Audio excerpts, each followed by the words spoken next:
Episodio 12. Els mesos de l'any. Gener, febrer,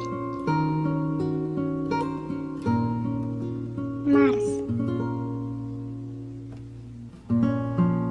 abril, maig,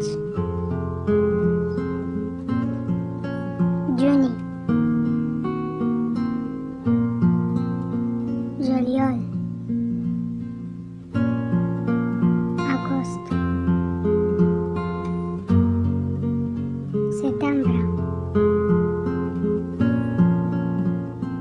octubre,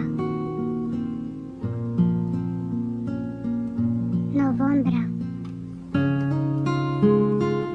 desembre. Gràcies per la vostra atenció. Si us ha agradat el vídeo, no oblideu deixar un like i subscriure al canal.